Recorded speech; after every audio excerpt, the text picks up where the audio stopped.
Во студиото на Нова разговараме со професорот за југоисточни студии од Универзитетот во Грац, господинот Флоријан Бибер, кој е еден поточно тој е координатор на 12 истражувачи на анализата насловена "Расплетот за македонската криза кон решение или затишје од бура". Во неа се вели дека за политичката криза во Македонија има три можни решенија. Првата е негативно сценарио, но тешко изводливо. Втората е позитивно сценарио, но исто така тешко изводливо. И третото е едно реално сценарио. Господине Бибер, добродошли. Говоречи о политичкој кризи у Македонија, у анализи ви даете неколико можних решења, али и неколико можда клучних потеза како би се криза решила. Сматрате да ЕУ изгледа као несигурна о томе кој е прави приступ. Господин Хан, еврокомесар, ја јуче бил у Скопје као медиатор у разговорима измеѓу политичких лидера. Сад, како ви гледате на улогу Европске комисија и у проналажање решења за те кризе, и је ли Хан има тај неопходни политички кредибилитет да изврши утицај да би се криза решила?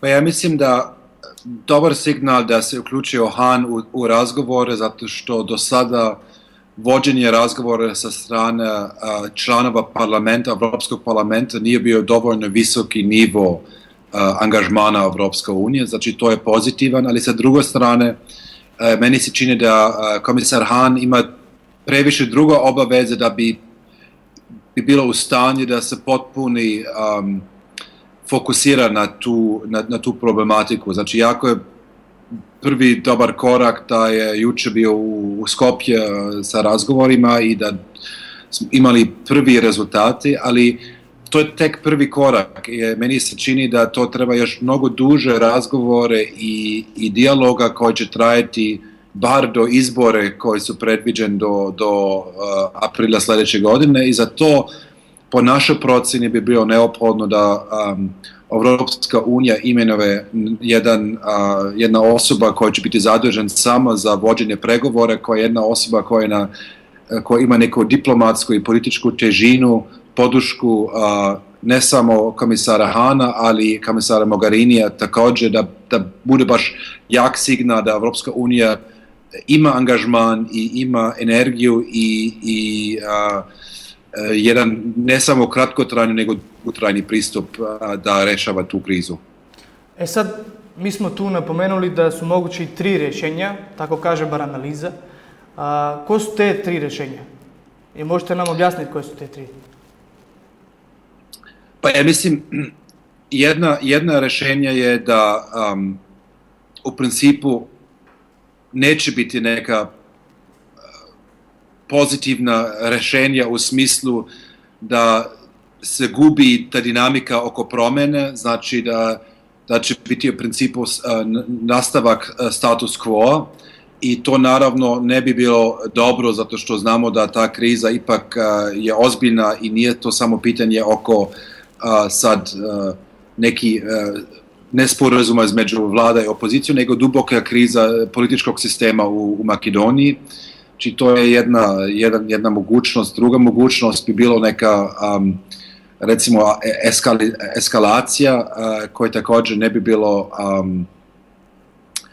poželjno i pozitivno za Makedoniju. Mi predvidimo neko najpozitivnije scenariju bi bilo neka politička rešenja za koje ovaj dogovor od juče, znači od 2. juna bi mogla bude prvi korak.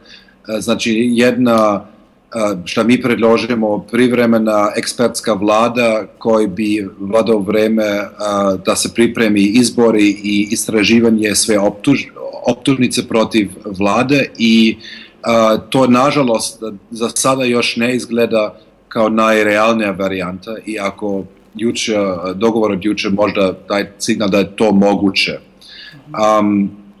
U tom smislu vidimo te tri opcije: status quo, stagnacija, neka vrsta eskalacija ili neka pozitivna rešenja te krize u smislu ekspertna vlada i istraživanje sve optužnice.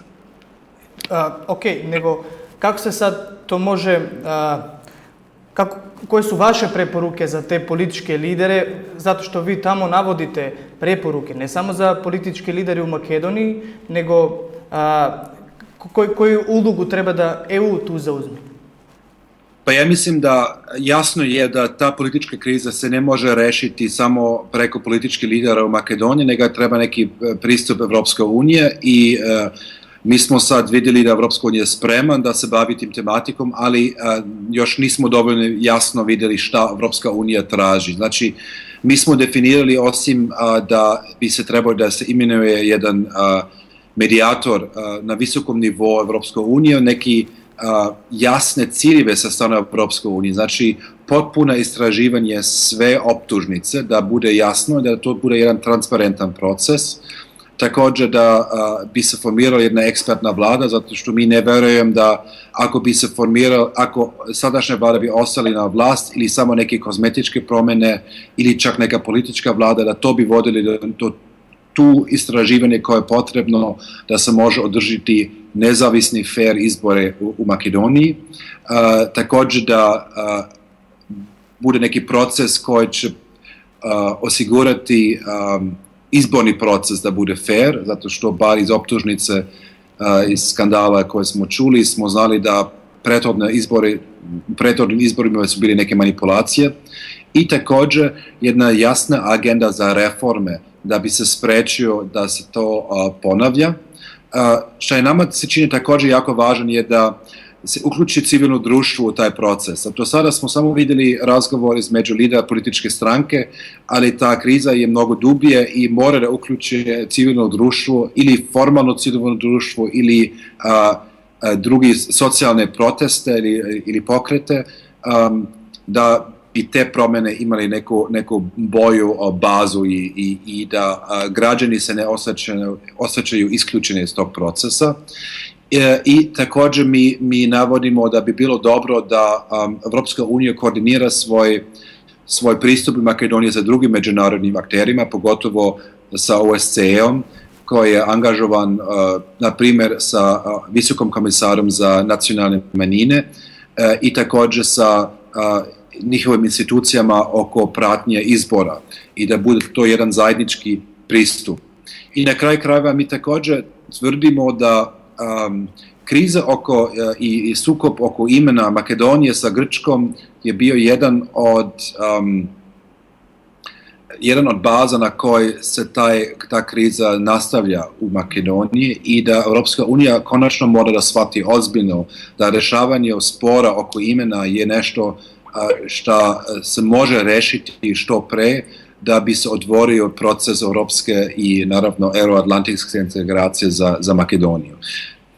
I nadalje mi preporučujemo evropskim strankama, znači i Evropska narodna stranka, znači konzervativna stranka, da više pritisak na vladajuću stranku u Makedoniji i također da Evropska stranka socijaldemokrata pošalje jasnu poruku i opozicijska stranka u Makedoniji da rešavanje kriza podrazumeva uključenje širi društveni procese i također jedna nezavisna istraživanje, sve dokumente, svi materijali koji opozicija u Makedoniji daje medijama već mjesecima, da to bude istražen sa strane nekog nezavisnog procesa koji ima neku težinu više od nekog političkog sukoba. Da. Sad, tu ste vi u analizi, osim o političkoj krizi, osvrnuli ste se i na onaj incident koji smo imali u Kumanovu. Da li vi mislite da u Makedoniji postoji rizik do novog interetničkog konflikta? Moram da kažem da reakcija posle ovog incidenta je prilično ohrabrujuća u smislu da očigledno jedan veliki broj građana nisu to shvatili kao etnički sukob, nego neki sukob o kojem još ne znamo pozadinu, ali da to nije prvi incident koji će voditi do dalje sukoba, ali naravno postoji taj opasnost dugoročno. Ako se ne rešava kriza, onda naravno postoje razne mogućnosti koje mogu da vode do dalje sukoba i zbog toga postoji tu potrebu da se reši ta politička kriza, da se daje neki jasan, ja bih rekao, jasnu perspektivu u političkom procesu, rešavanje sve probleme i nezadovoljstvo kroz institucije i ne kroz neke druge mogućnosti. I mi predložimo također da taj incident mora da bude istraženo sa strane jednog procesa koji će biti nezavisno i kredibilno za svi društvene aktere u Makedoniji, da bi se znao šta se tačno dešava tamo u Kumanovu. Samo za kraju, jel vi mislite da sad treba da očekujemo rešenje ili bit će ona bura koju ste vi napomenuli na samoj temi analizi? Da, mislim, naravno, dogovor od juče je jedan dobar signal, ali taj signal je prilično slab u smislu da samo dogovor oko održavanja izbora je nedovoljno. Znači, da postoji još dosta mogućnosti da se taj proces ne vodi do istinske reforme, nego samo da pogotovo vlada pokušava da vlači taj proces što duže moguće da bi ostala na vlast. Znači, sa to strane treba bude jasna poruka Evropske unije da nije samo datum izbora, nego cel taj proces mora da bude transparentan i sa punom međunarodnom prisustvu da bi imao neki kredibilitet. Da li je to realno, to je teško proceniti sada, ali to zavisi dosta od, naravno, sa jedne strane međunarodnog angažmana i sa druge strane, naravno, do koje mere bit će jasna poruka sa strane građana Makedonije da sadašnja situacija je neodrživa. Profesore Biber, hvala vam puno što ste bili gost u našem studiju. Hvala vama.